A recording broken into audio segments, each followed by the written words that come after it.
Boa noite a todos, todas e todes. É com grande prazer que hoje recebemos a professora Ana Paula Vosne Martins, que vai compartilhar conosco um pouco da sua pesquisa, a qual tem como título, abre aspas, Mulher Bicho Esquisito, Todo Mês Sangra, a imunologia médico-científica no século XIX, sobre a menstruação e suas perturbações no corpo feminino. Em nome do grupo de pesquisa, gostaria de agradecer à professora Ana Paula por ter aceitado o convite. A professora Ana Paula ela é licenciada e bacharel em História pela Universidade Federal do Paraná, fez mestrado em História pela mesma universidade, tem doutorado em História pela Universidade Estadual de Campinas, fez 2 pós-doutorados em 2004 na Casa de Oswaldo Cruz e em 2016 na Universidade Federal Fluminense. É professora titular da Universidade Federal do Paraná, tendo ingressado no Departamento de História em 1993. Ela foi fundadora e coordenou o Núcleo de Estudos de Gênero na Universidade Federal do Paraná, até 2015. E foi vice-diretora do setor de Ciências Humanas. E entre 2011 e 2013, coordenou o programa de pós-graduação em História da Universidade Federal do Paraná. É coordenadora do programa de pós-graduação em História da mesma universidade até 2025 e coordenou o Fórum de Coordenadores da Pós-Graduação da Universidade Federal do Paraná entre 2022 e 2023. Ela também é membro da Rede Ibero-Americana de Investigação em História, Mulheres e Arquivo, e da Rede de Pesquisa História e Catolicismo no Mundo Contemporâneo. Participa dos grupos de pesquisa História da Assistência à Saúde, Casa de Oswaldo Cruz, Observatório de Gênero, Diversidade e Educação na América Latina, UNILA, e o Núcleo de Estudos Memória e Cultura, na Universidade de Passo Fundo. Tem experiência na área de História, com ênfase em História do Brasil e História Moderna, atuando como pesquisadora e orientando trabalhos sobre os seguintes temas: gênero, cultura e medicina, história das mulheres, política materno-infantis, gênero e saúde, escrita de mulheres, gênero, assistência e filantropia, ativismo e escrita de mulheres católicas. É bolsista de produtividade do CNPq. Professora, seja bem-vinda ao grupo de pesquisa e a palavra é toda sua. Muito obrigada. Boa noite a todas. Acho que é todas, né? Só temos mulheres aqui. Agradeço muito o convite na verdade, aqui é um convite para retornar, né? Eu estou aqui pela segunda vez e ter a oportunidade, então, de conversar um pouco com vocês a respeito de um tema que me ocupou algum tempo, né, quando eu estudei a Constituição da Medicina da Mulher, mais especificamente a ginecologia. Quando você me apresentou, você me falou da minha pesquisa não, eu não trabalho mais com esse tema há bastante tempo, não é? Mas, como eu sempre digo, o doutorado, ele fica com a gente, não adianta, né? Você pode levar 10, 15, 20 anos, né, como o meu caso já de conclusão do doutorado, depois da publicação do livro, e ele permanece. E eu acho isso muito bom, porque, na verdade, me convida, né, a rever, né, e a retomar coisas, quando vocês me convidam, ou, né, eu recebo outros convites que têm a ver com as coisas que eu já pensei, sobre as quais eu já escrevi, que eu pesquisei no passado.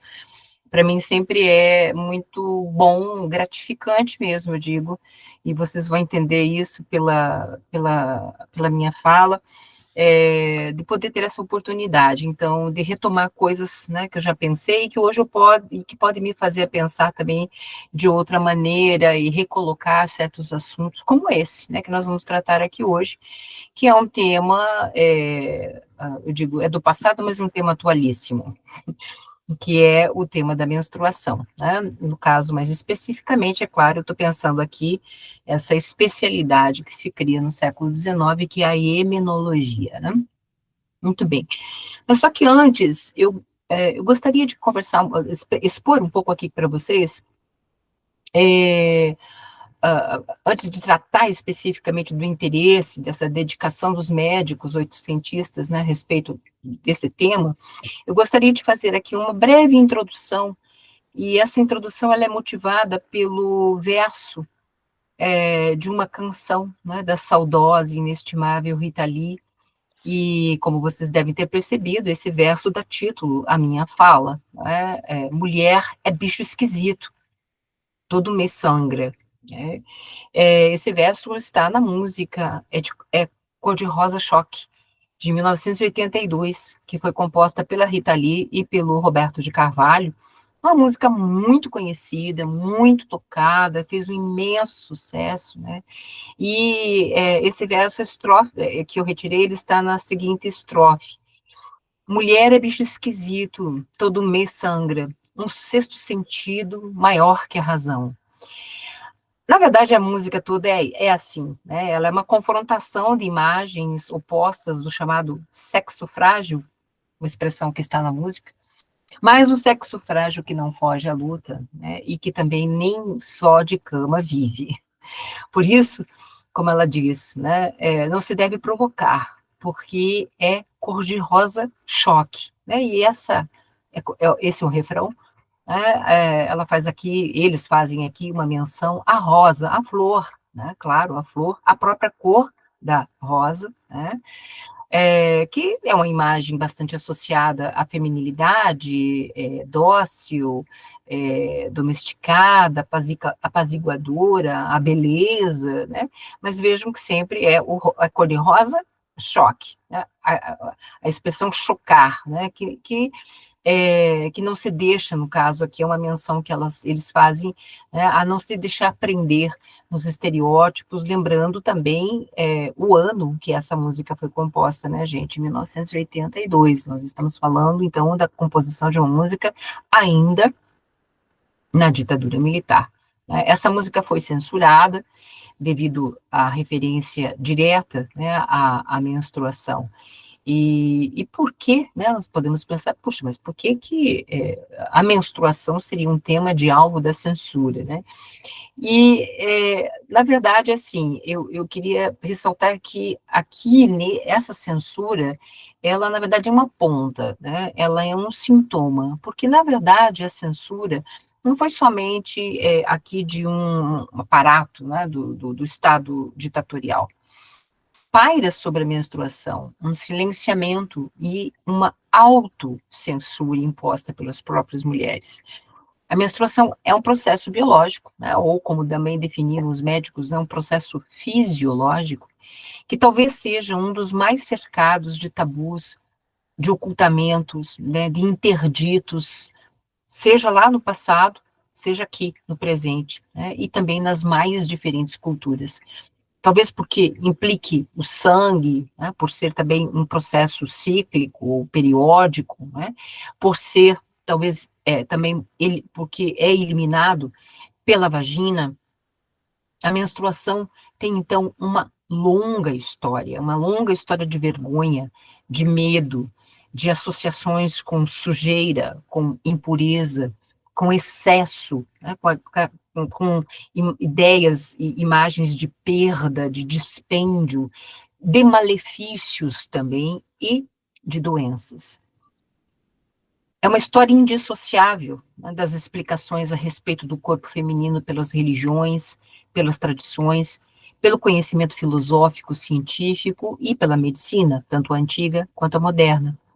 Lembrando também, né, que nós temos que pensar a implicação aqui da história do corpo, né, de um corpo associado à matéria, à umidade, ao excesso de fluidos, de humores, de vapores, de imaginação e também de fantasias. Né? Por mais que essas visões negativas e desqualificadoras a respeito da feminilidade e das mulheres, que essas imagens tenham sido ou tenham sofrido reveses aí, e tenham perdido ao longo do tempo, né, um terreno bastante interessante, né, ter perdido justamente esse terreno pela atuação social e política das mulheres em defesa da sua humanidade, em defesa dos seus direitos. há regiões da geografia corporal que continuam na sombra, né, ou sobre as quais não se fala com espontaneidade, e eu defendo aqui, né, que uma dessas regiões seja justamente a menstruação. Eu não sei como é que cada uma de vocês lidou com esse processo, mas eu posso dar um breve, bem breve testemunho pessoal, e também é muito parecido esse testemunho que eu vou dar de outras mulheres da minha família, bem como de amigas e de colegas de tempo da universidade. Eu menstruei aos 11 anos, então eu ainda brincava, eu era uma criança, e para mim foi um choque, porque a partir daquele momento, muitas coisas mudaram, e na minha cabeça de criança, mudaram para pior.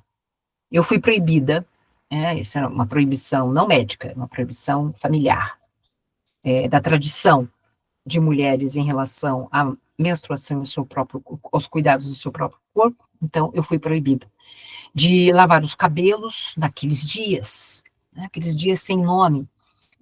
Na verdade, eles tinham um nome, né, eram as regras, né, elas desceram, né, as regras desceram. Além de não poder lavar os cabelos naqueles dias, não podia pular, não podia correr, e tinha uma coisa, para mim, muito nova, não é? Que era um cuidado rigoroso com a higiene corporal durante aqueles dias, né? Eu ainda sou do tempo, porque venho de uma família muito pobre, né, de que nós tínhamos que, as mulheres da família usavam forros, né? E depois, logo, talvez ali já quando eu estava com os meus 14, 15 anos, comecei a usar absorvente. Os absorventes daquela época eram verdadeiros travesseiros, né? E muito grandes, desconfortáveis, né? E, portanto, a gente ficava assim, obcecada, né? Também com a roupa, porque nada poderia ser mais vergonhoso do que sujar a roupa de sangue, né, pois todos iriam saber que a gente estava naqueles dias, né? Ninguém podia saber, só a mãe, né, ou a avó. Então, aos 11 anos, né, eu e minhas amigas aprendemos que a partir do dia que aquela coisa começou a escorrer do nosso corpo, tudo seria diferente, regrado, escondido, limitado, né, pois a partir eu estou falando da minha própria experiência aqui pessoal, é uma experiência que nós vivemos, né, que se chamava na época, né, de ficarmos moças, tá? Essa lembrança, claro, eu estou dando um enfoque aqui individualizado, personalizado, né, mas é de uma experiência que eu considero quase coletiva, tá? E eu uso quase porque assim, algumas poucas adolescentes, talvez, podem ter vivenciado o início da menstruação de uma outra forma, de uma forma talvez menos negativa. Eu sinceramente, não conheço. Mas pelos relatos, né, de outras mulheres da minha geração, e de gerações anteriores à minha, como da minha mãe e as minhas tias, e também, e principalmente a geração da minha avó, né, o enredo era, assim, ou bem parecido, ou talvez até pior, como é o caso do que eu lembro que minha avó contava, né, e especialmente no que diz respeito à autocensura, o autocontrole, e essa memória negativa de uma feminilidade poluída, né, uma feminilidade poluída com o sangue menstrual. Eu acho que ainda está para ser escrita essa história do ponto de vista da experiência das mulheres, né, porque do ponto de vista médico-científico, a gente conhece bem, hoje, inclusive, nós vamos tratar disso, né, mas essa história vivida, essa história do corpo das mulheres e pelas próprias mulheres, né, e também do impacto sobre a nossa autoimagem e da nossa própria concepção de feminilidade, isso ainda precisa, eu acho que a gente poderia ainda pensar na escrita dessa história. Eu Comecei por aqui, né, ou seja, de uma autocensura, porque eu acho bastante importante falar dela, porque a discussão sobre a menstruação, ela não se situa num único lugar. Ela está presente num conjunto de interditos populares muito antigos, e há sociedades e culturas no tempo de hoje, né, nos quais as mulheres, isso não é uma coisa ultrapassada, isso não é uma coisa do passado, né? Há hoje, no presente, ainda mulheres em determinadas sociedades e culturas que ainda sofrem interditos muito graves, que precisam se afastar das famílias, precisam se afastar dos homens, das atividades cotidianas, porque elas são consideradas impuras, né? Há religiões ainda nos nossos dias que também isolam as mulheres durante a menstruação, né, impedindo-as de entrar nos templos, de ter relações sexuais, de preparar, inclusive, certos alimentos, né? Sem falar de uma situação aqui bem mais próxima, né, da nossa situação aqui no Brasil, que é a pobreza menstrual.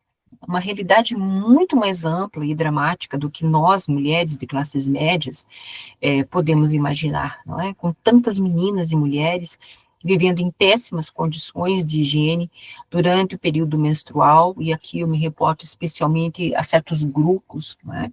Como mulheres que vivem em instituições prisionais e tendo que se virar, né? Tendo que fazer adaptações inimagináveis até para nós, adaptações de materiais absolutamente inadequados, como, por exemplo, pão, não é? Para servir como absorventes, lembrando ainda também, claro, do impacto dessa pobreza menstrual na saúde física, mas também na saúde emocional, né, no estado emocional dessas mulheres e jovens mulheres. Então, feita essa, eu achei necessário fazer essa introdução até para colocar, né, as coisas do ponto de vista de experiências de mulheres, não só sobre o que se escreveu sobre as mulheres, mas que a menstruação continua cercada ainda de silêncios, de vergonha, ou de uma pobreza, né, como nós falamos aqui, de uma pobreza menstrual, e eu considerei que era necessário fazer essa breve introdução, até mesmo porque ao tratar da menstruação nós estamos pensando de diferentes lugares, né? Então, feita essa introdução, eu agora gostaria de passar, né, a tratar do que eu chamo, então, de uma verdadeira obsessão médica pela menstruação. Até aí, meados do século XVIII, a gravidez, o parto e assuntos como a menstruação e até mesmo a amamentação, elas eram assuntos que não diziam respeito aos médicos, e eles também não tinham o menor interesse por esses assuntos, né? Isso era coisa de mulher, né? As mulheres é que tratavam desses assuntos, e quando necessário, né, devido a alguma intercorrência, elas recorriam às parteiras, né, ou às mulheres mais velhas, que já tinham vivido tais experiências nos seus próprios corpos, ou junto com as suas filhas e vizinhas, e assim por diante, né, essa comunidade de mulheres relativamente aos cuidados dos seus próprios corpos e dos corpos dos seus filhos. Alguns tratados ainda, e meados do século XVIII, eu diria, até se referem, eles tratam, sim, eles falam, né, dos menstruos, eles usam essa expressão menstruos, né, como indício de uma natureza feminina excessiva, né, sendo nesses tratados ainda a menstruação interpretada como uma purgação natural, né, são corpos que são explicados, né, pela pletora, pelo excesso, e a menstruação era vista, então, como uma pletora sanguínea, né, que regularmente precisava ser purgada. Foi somente a partir das décadas de 1820, de 1830, que livros de medicina da mulher começaram a reservar alguns capítulos sobre a menstruação, tendo em vista, né, essas novas teorias a respeito da ovulação e da fecundação, que foram propiciadas, ou digamos que foram estimuladas ainda no século XVIII, já pelos estudos de embriologia, né? Mas também como resultado de uma mudança importante no conhecimento médico, que passou a articular a clínica com as experiências experimentais, as práticas, desculpem, as práticas experimentais de anatomia e de patologia. Os estudos sobre ovulação nos mamíferos e as autópsias em cadáveres de mulheres fizeram parte de um conjunto de investigações, então, a respeito, como eu disse, da embriologia, dos estudos sobre a fecundação, que começaram a ser publicados ainda no século XVIII, com aquela mudança político-epistemológica da nascente ciência sexual, como tão bem tratou o Thomas Laqueur no livro Inventando o Sexo, Corpo e Gênero, dos gregos a Freud. Ao longo do século XIX, os estudos sobre os ovários se intensificaram e alguns médicos passaram a comparar a menstruação com o cio das fêmeas mamíferas, embora muitos médicos ainda continuassem a considerar que a menstruação era uma purgação. Essa questão, como vocês sabem, do conhecimento médico, ele não se dá de uma forma contínua e linear, não é? Ele é cheio de intervalos, de retrocessos, de rupturas, de continuidades, não é? Então, muitas teorias permaneciam ali em competição, né, na constituição do campo do conhecimento médico, especialmente aí no século XIX. Então, e é importante dizer que até o século XX, né, não havia sido possível ver um óvulo não fecundado. Né, e os estudos realizados no século XIX afirmavam, né, assim, peremptoriamente afirmavam que a ovulação ocorria na menstruação, ou logo depois, né? Como a gente sabe, isso não se dá dessa maneira, né? Então, o importante a destacar desses incansáveis estudos sobre embriologia, sobre ovulação, sobre fecundação, é a evidência a partir das autópsias da importância dos ovários para a definição da diferença sexual das mulheres e para que elas cumprissem a sua função reprodutiva. Mesmo sem haver uma compreensão da menstruação e nem mesmo da ovulação, fisiologistas, anatomistas e ginecologistas deslocaram justamente a importância, né, do útero para os ovários como sendo o locus da feminilidade, embora muitos médicos continuassem fazendo, né, afirmações contrárias, né, centralizando toda a discussão a respeito da diferença sexual feminina e da sua especificidade sexual no útero. Então, há aqui, né, não uma competição, não é, mas um conjunto de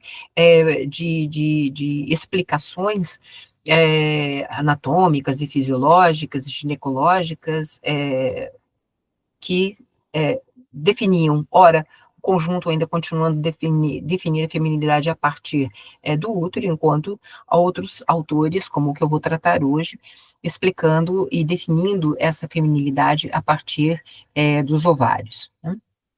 Todo esse empenho, toda essa dedicação, né, claro que não pode ser explicada ou somente explicada pelo progresso, pelo avanço da medicina, do conhecimento científico, mas sim pela convergência aqui da profissionalização médica, né, da associação da prática e do conhecimento médicos com a preservação da saúde e da vida, ou seja, desse lugar reconhecido, desta autoridade que os médicos conquistaram pelo exercício do biopoder. Né?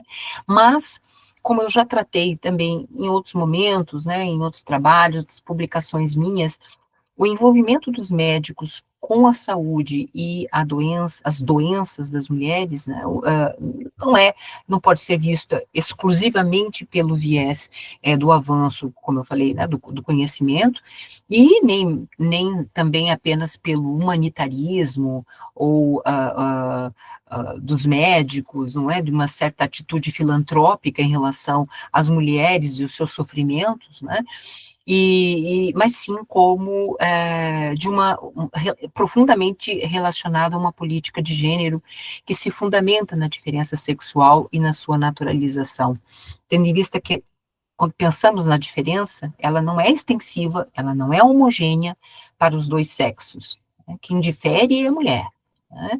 E aqui eu cito novamente, né, eu referencio novamente o livro do Laqueur, mas também o belo livro da Londa Shibinger, Nature's Body. É o corpo, ou é o sexo diferente que deve ser estudado, que deve ser observado, medido, vigiado, controlado, higienizado e submetido às normas médicas, que são, claro, também normas morais. No caso do corpo masculino, somente os corpos considerados desviantes da natureza viril se tornaram objetos do escrutínio médico e legal, como o caso dos masturbadores e dos homossexuais, né? Como Michel Foucault trata muito bem na Vontade de Saber, né? A história da sexualidade, a Vontade de Saber. Portanto, é nesse enredo da medicalização do corpo feminino, que é um enredo muito conhecido, né?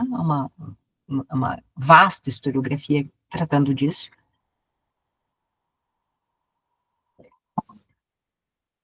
Nesse enredo, então, produzido a muitas mãos, por diferentes especialidades médicas, e aqui eu destaco, primeiramente, obstetrícia e ginecologia, mas também a medicina legal e a psiquiatria, um pouco mais tarde, né?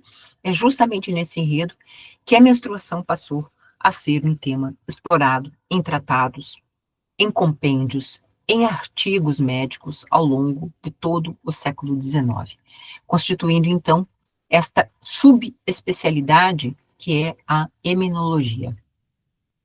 Segundo a definição do dicionário Ruais, eminologia é a parte da medicina especializada no estudo dos aspectos fisiológicos da menstruação e das anormalidades ligadas a esta. Émenon vem do grego, né, e significa menstruação, mas também se relaciona ao adjetivo em grego émenos, que é relativo ao que é cíclico, ao que é referente a um ciclo de um mês, né, um ciclo, algo que é mensal. Embora essa palavra ela tenha sido muito empregada no século XIX, o seu uso aparece pela primeira vez no título de um tratado médico de 1730, de autoria de um médico inglês, Johannes Freund, que tinha como título Emenologia, ou Tratado da Evacuação Ordinária das Mulheres, onde se explica os fenômenos, seus retornos, os vícios e o método curativo no que concerne às leis da mecânica, né? Porque ele era um estudioso da dinâmica, né? Esse movimento dos fluidos, a mecânica dos fluidos, e ele, então, traz essa discussão para esse campo, né? Que é o campo da mecânica, dos fluidos. Na capa, né, ainda aparece a descrição de quem é esse autor, né? Ele é um doutor em medicina pelo Colégio de Londres e um membro da Sociedade Real e primeiro médico da Rainha da Inglaterra, sendo traduzido esse livro para o francês em 1827 pelo médico cirurgião Defoe. De assunto de mulheres, restrito aos cuidados e aos saberes compartilhados entre mulheres, a menstruação se tornou, então, um tema de grande importância e envergadura, passando a ser um assunto da fisiologia, da higiene, da patologia e da terapêutica, portanto, um tema de grande complexidade e que requeria um conhecimento muito especializado do corpo que menstrua. É importante destacar que a pletora, né, vamos usar essa expressão que eles também usavam, que a pletora de textos médicos sobre menstruação faz parte de uma investigação científica a respeito da definição de mulher, de procurar responder o que faz a mulher ser mulher, ou em termos discursivos do biopoder, o que faz a diferença da mulher. As respostas já circulavam há bastante tempo, né? Pelo menos aí desde o Renascimento, e a resposta é o sexo, né? Mas o que se observa, e aqui retomo novamente o Laqueur, é que a diferença sexual no corpo feminino tem uma relação de homologia com todo o corpo. Nós não estamos falando de órgãos reprodutivos, órgãos sexuais. Nós estamos falando que o sexo está em todo o corpo, ou como, usando uma expressão muito presente nos textos médicos dessa época, né, economia do corpo. Né? Ele está nas células, nos ossos, nos tecidos, nos órgãos, no sangue, nas emoções, nos sentimentos, ou seja, o sexo, né, ele não se localiza no órgão somente, ele não está só no ventre, né? Ele está em todo o corpo feminino de uma maneira irredutível em relação ao corpo masculino.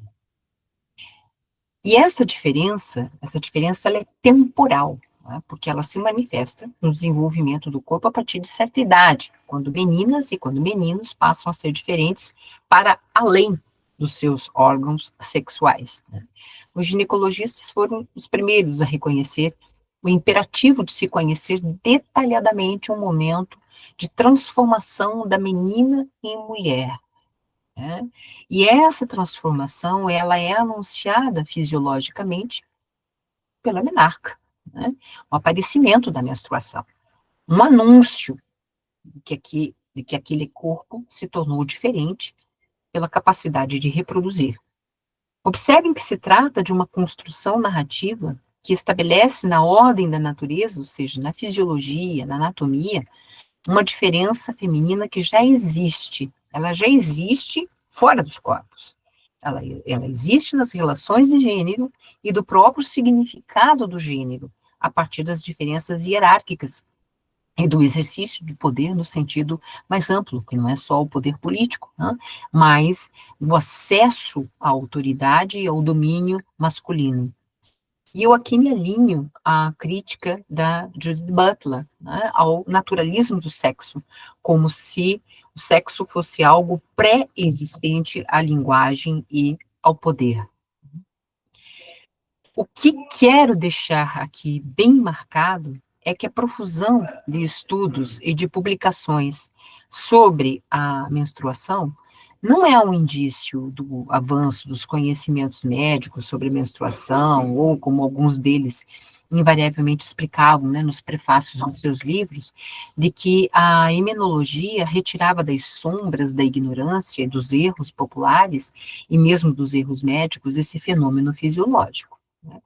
Não se trata de forma alguma de uma narrativa do progresso, mas da justificação e da normalização do gênero, com um lastro, uma concepção naturalista de corpo e de sexo, orientada para a justificação social e cultural de uma feminilidade normal, da concepção, né, essa feminilidade normal seria, né, pela concepção, da gestação, aí da maternidade, e daí dos cuidados advindos, né, desses processos, elaborada por diferentes discursos legitimadores da teoria das duas esferas, né, esfera pública e da esfera privada, como sendo espaços engendrados, opostos e complementares.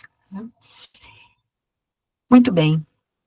Para apresentar brevemente essa subespecialidade que é a imunologia, eu selecionei um autor, chama-se Adam Raciborski, e o seu livro é intitulado Tratado da Menstruação e das suas relações com a ovulação, a fecundação, a higiene da puberdade e da idade crítica, e o seu papel nas diferentes doenças, seus problemas e tratamentos. Longo, muito longo o título. Ele foi publicado, esse livro, né, esse Tratado da Menstruação, publicado em 1868, pela famosa e prestigiada editora de livros médicos, a JB Barrière e Filhos, de Paris. Eu explico por quê, né, eu fiz essa escolha. Primeiro porque o livro do Raciborski, ele foi muito citado nas teses médicas defendidas nas faculdades de medicina da Bahia e do Rio de Janeiro, né, e que teses essas que foram fontes da minha tese de doutorado, e foi assim que fui lá, naquele momento, fazendo a pesquisa, que eu conheci o livro do Adam Raciborski e tive acesso a ele, a edição, numa dessas bibliotecas das faculdades de medicina, né? Segundo motivo da minha escolha, porque a Raciborski, ele construiu a sua carreira médica, a sua carreira científica como especialista da menstruação.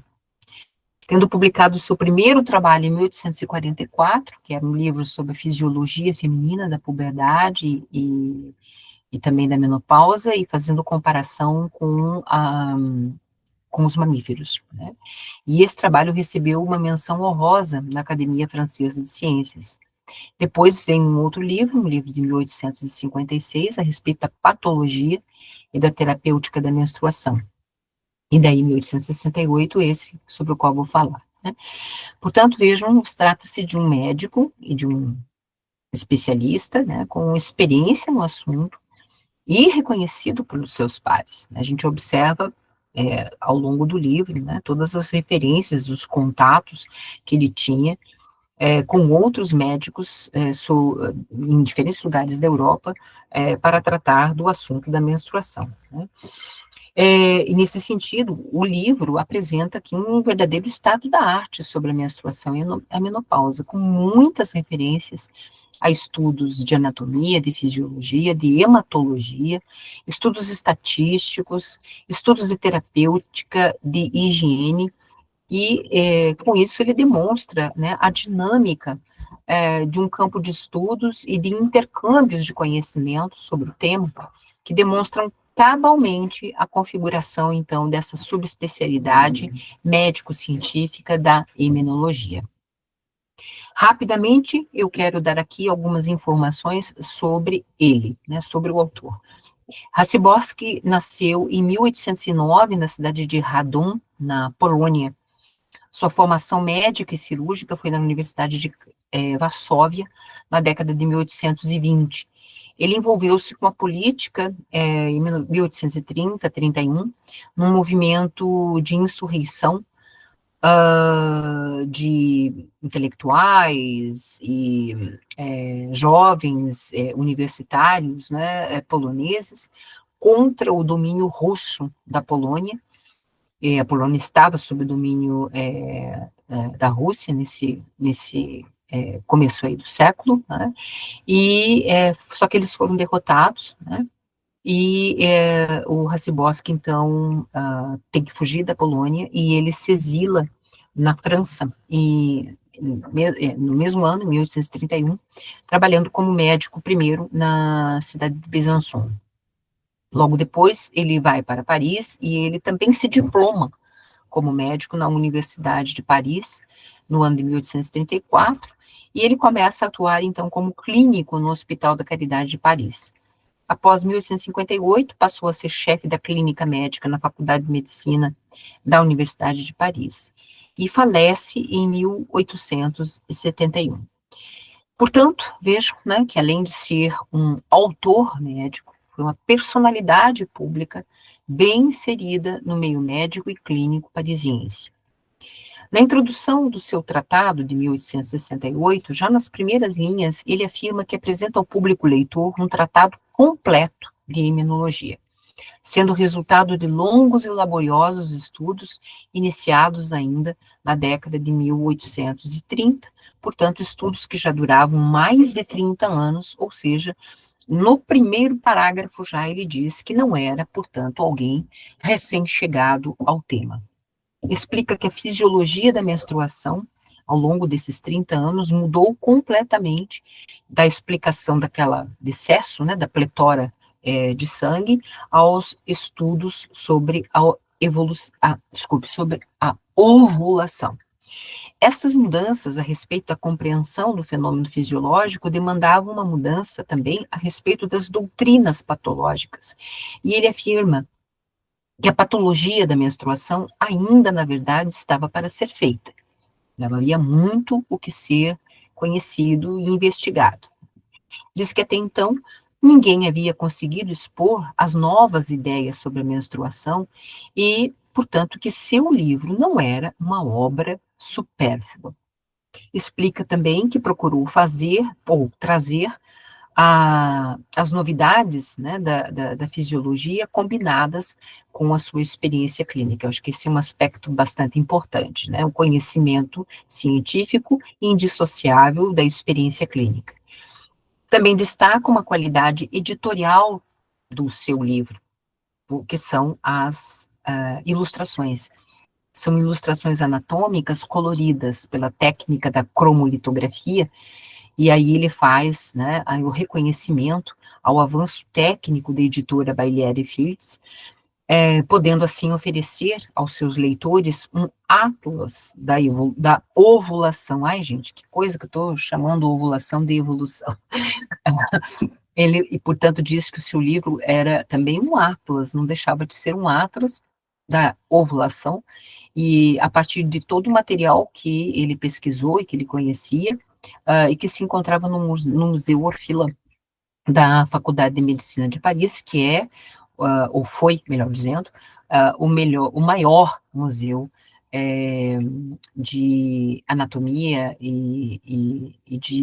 principalmente de anatomia comparada,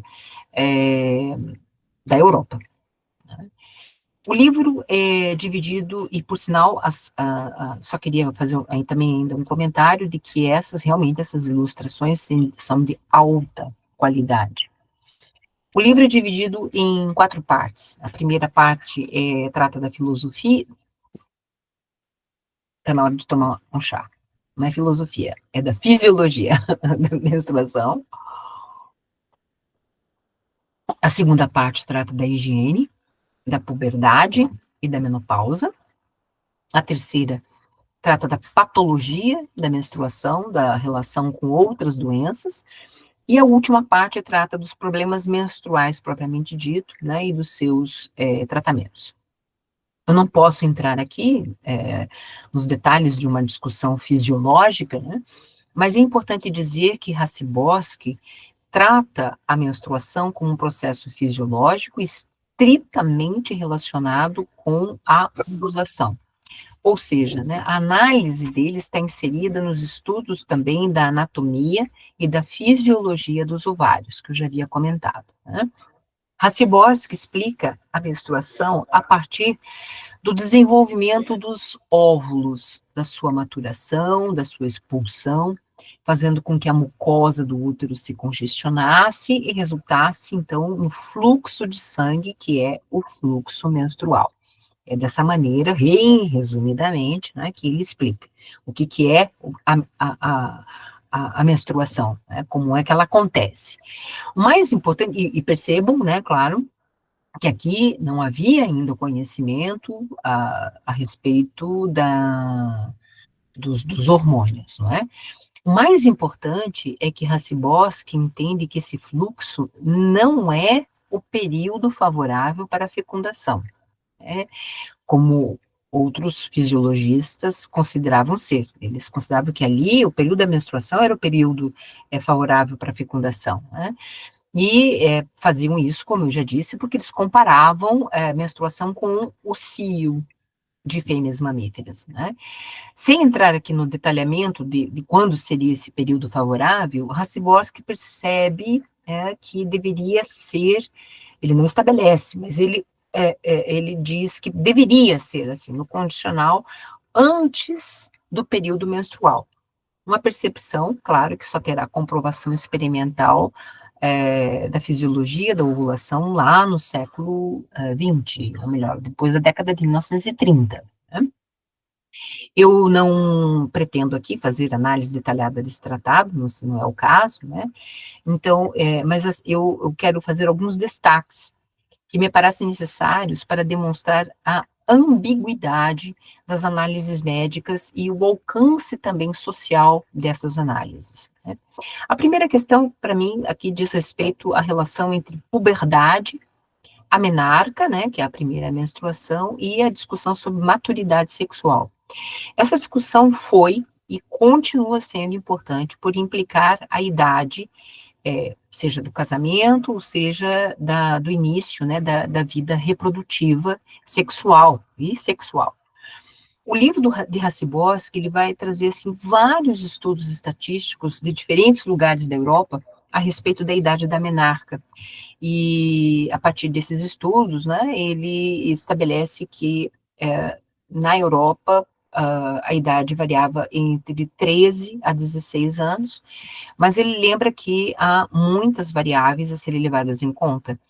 E ele diz, né, que começa a se levar em conta as variáveis externas, como a questão geográfica, temperatura, e sociais, né, como a questão da classe social, da educação e da raça. Sobre essa questão, há uma longa passagem no livro a respeito de mulheres judias.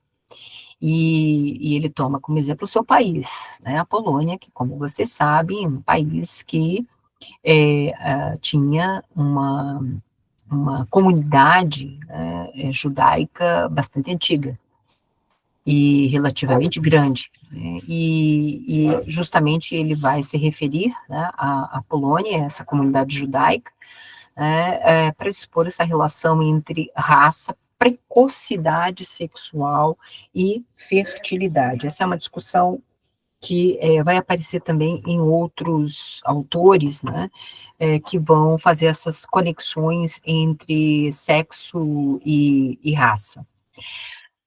A discussão sobre a menarca, ela tem um desdobramento importante para Racibórski, que é a nubilidade, ou seja, né, a idade para o casamento, ou para o início da vida sexual, que obviamente para eles só poderia ser com o casamento. Na contramão dos costumes e dos interesses familiares, Racibórski afirma que a menarca não deveria ser confundida com a nubilidade, pois o fato de uma jovem ter chegado à puberdade e, do ponto de vista fisiológico, poder engravidar, não correspondia à prudência dos conhecimentos da higiene. Racibórski é bastante ousado ao afirmar que a idade para o casamento, para a vida sexual, para a gravidez, deveria ser separada da puberdade e da menarca. Segundo a sua experiência e segundo os conhecimentos disponíveis pela obstetrícia, a melhor idade para as mulheres se casarem seria entre os 20 e 25 anos. Imaginem vocês, nós estamos tratando da década de 1860, por isso que eu disse que ele era muito ousado, né? Porque muitas famílias desejavam que as filhas se casassem logo depois que a menstruação apareceu, né? Ou seja, 15, 16 anos, né? Se a gente pensar aqui os dados estatísticos a respeito de quando a menarca acontecia, entre 13 e 16 anos, e ele diz que o melhor momento para o casamento, para o início da vida sexual e para uma gravidez seria entre 20 e 25 anos, né? Essa é uma discussão que nós ainda enfrentamos, né? Com a gravidez na adolescência, né, e todo o seu cortejo de problemas físicos, psicológicos, sociais, para as meninas que engravidam, né, e obviamente também para os seus filhos, né, os filhos de praticamente crianças, né. Outra questão que me parece ser importante a destacar é a questão da definição de menstruação. Racibórski é muito assertivo ao dizer que se trata de um fenômeno fisiológico, não? Então, ele afasta qualquer inferência relativa a crenças, costumes, temores, em teorias médicas antigas, referentes à pletora sanguínea, ou à teoria hipocrática dos humores. Da mesma forma, ele considera desnecessário tratar uma questão que era bastante recorrente, né, nessas crenças relativas à menstruação, que é a questão da malignidade do sangue menstrual. Segundo ele, todos conheciam histórias a respeito da impureza do sangue e, por extensão, das mulheres menstruadas. E ele diz que tudo isso não passam de tolices. Tolices, principalmente repetidas e presentes entre os camponeses, né, e que a tradição teria contribuído justamente para a transmissão dessas histórias desde a antiguidade até os dias em que ele escrevia o seu livro. Segundo ele, eram tolices que sequer mereciam um exame sério. Ainda a respeito do significado desse fenômeno fisiológico, né, isso implicava em não tratar a menstruação como um problema, como uma ameaça, ou mesmo como um estado patológico que pudesse despertar temores entre as meninas e as suas mães, né? Ou seja, a Cebosky insiste em dizer: a menstruação é algo natural do corpo feminino, é um signo da sua diferença sexual, sem nenhuma conotação negativa ou ameaçadora a priori, por si mesma. No entanto, como ele vai demonstrar, né, com a estrutura do seu livro, a menstruação requeria atenção, né, porque ela é um fenômeno natural, né, que ela não despertasse ou não exigisse atenção. Atenção e um regime higiênico para prevenir estados patológicos. Ou seja, a fisiologia da menstruação, que é algo natural, ela poderia se desviar para algo não natural, manifestando-se a mudança da fisiologia para a patologia. Essa é uma questão que se espraia, na verdade, por toda a medicina da mulher.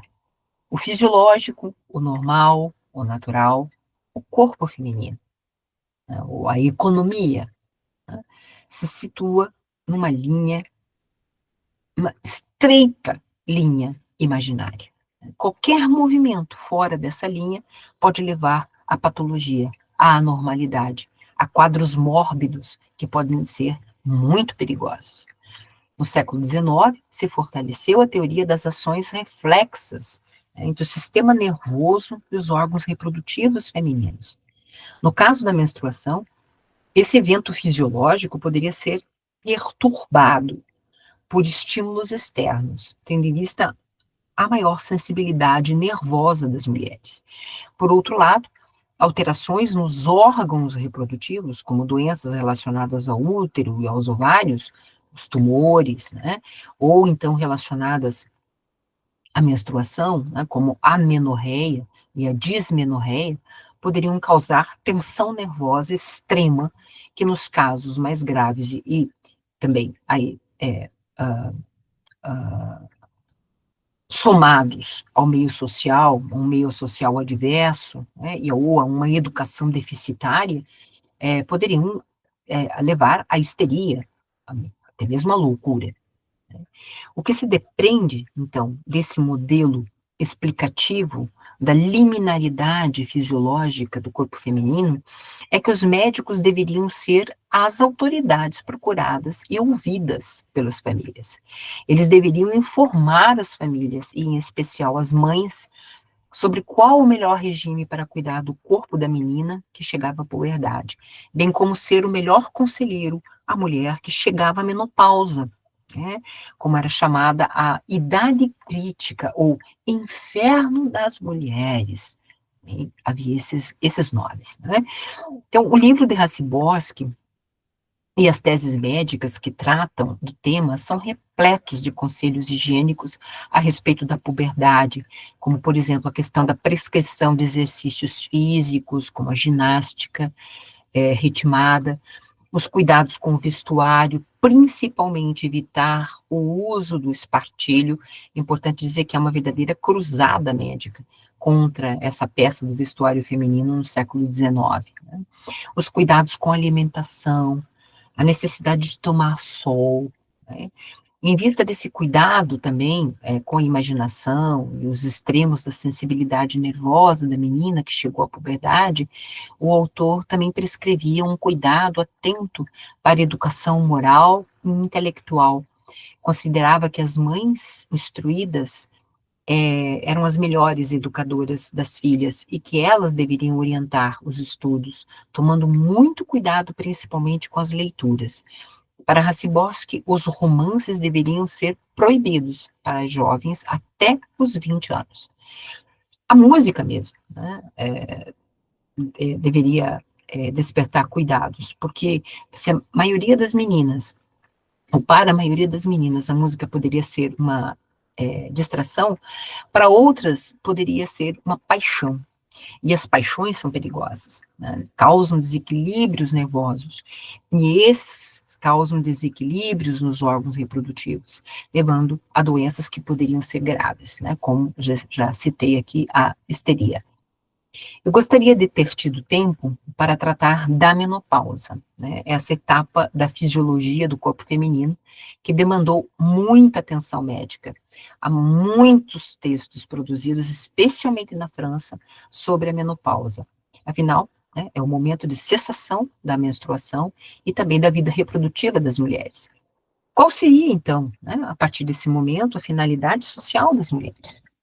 A Seborski entende a menopausa também da mesma forma que a menstruação. É um fenômeno fisiológico associado ao envelhecimento das mulheres e alerta que elas deveriam prevenir os problemas nessa etapa da sua vida, pois quanto mais tivessem se dedicado somente aos prazeres e às emoções intensas quando jovens, mais elas seriam afetadas quando a menopausa chegasse. Por quê? Né? Afetava a beleza e principalmente sua capacidade de atração sexual. É interessante que ele proponha para as mulheres que se preparem para qual seria a finalidade, já que as mulheres não poderiam mais, né, ser mães, teria cessado, então, portanto, a sua atividade reprodutiva, né? Ele diz, qual seria então a finalidade das mulheres? Seria o fim né, de qualquer expectativa de vida? Ele diz, não, de forma alguma. Né? As mulheres na menopausa, as mulheres que envelhecem, vejam, nós estamos falando de mulheres a partir dos 45, 46 anos, essa é a idade que eles estabeleceram. Né? Essas mulheres deveriam se dedicar às obras de filantropia, né, à benemerência, atuando não só como aquelas que dão esmolas, por exemplo, né, dão dinheiro para alguma instituição, mas trabalhando na filantropia, atuando, né, no trabalho benemerente, ocupando-se, portanto, e ocupando o seu tempo e ocupando o seu espírito. Bem diferente de como vivemos hoje, ainda bem, a menopausa. Então, para concluir, eu gostaria de destacar justamente a questão da ambiguidade do saber médico a respeito da menstruação e também do seu fim, né, da menopausa. Se os estudos anátomo-fisiológicos da menstruação reabilitaram a menstruação dos tabus, dos interditos, dos temores, das tolices, né, como chamou o Raciborski, definindo-a como um fenômeno fisiológico, por outro lado, a concepção do corpo feminino como um todo, instável, impressionável, sempre a ponto de saturação, de extravasamentos perigosos, né, seja de fluidos corporais, como o sangue, em primeiro lugar, mas também de extravasamentos de emoções, recolocavam, portanto, o corpo feminino no espaço da liminaridade, sempre perigo, sempre ameaçado, sempre demandando regimes, normas, olhares vigilantes, no caso de desvio, a submissão às terapêuticas a fim de restabelecer a sua normalidade. É interessante, né, que isso não são só os médicos, né, essa é uma visão, essa visão, essa concepção, melhor dizendo, do corpo feminino como esse todo impressionável, instável, sempre esse limite, né, de algo acontecer, é uma visão que se espraiou, né, que se disseminou para fora do ambiente médico ou clínico, né? Essa é uma visão que eu aprendi. Eu aprendi justamente com a minha menarca, né, e tantas outras mulheres. A minha fala, ela é uma fala sobre um conhecimento, né, sobre um livro, né, e que representa bem esse conhecimento produzido aí no século XIX, que é a imunologia. No entanto, o que podemos dizer hoje a respeito do mesmo assunto, a menstruação, né, e o seu oposto, a menopausa? Hoje, nós não estamos reproduzindo a mesma ambiguidade, né, mas a partir de um mercado consumidor de mercadorias específicas para a menstruação, para a menopausa, não estaríamos também produzindo, né, autocensuras, autocontroles cada vez mais precoces e mais rígidos a respeito da normalidade dos corpos, no caso pela padronização, né, por um ideal de saúde, né, enquanto as meninas continuam a engravidar com 12 ou até mesmo 12 anos ou menos idade, né? E as mulheres que entram na menopausa continuam a viver essa etapa como idade crítica, né? Não tanto por sintomas físicos em si, mas pelo medo do envelhecimento, equacionado à perda da fertilidade e também, né, a questão de se adaptar, ter que se adaptar, né, a um padrão de beleza associado à atração, né, à atração sexual.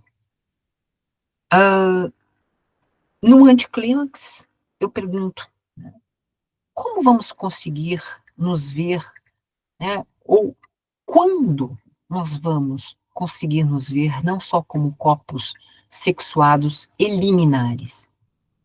Quando a medicina e a ciência poderão ser parceiras de mulheres que desejam viver plenamente cada momento das suas vidas, né, sem atender um ideal, sem atender a um padrão ou uma norma? Quando que nós vamos conseguir educar as meninas e os meninos para viverem os seus corpos como parte das suas vidas, né? E não como empecilhos ou como obstáculos, ou então como ameaças para ser e para existir, né, com a gente mesmo, né? E principalmente para ser e para existir com os outros, né? Essas são as perguntas, né, que eu faço. Por isso que eu disse que elas são perguntas anticlímax, né?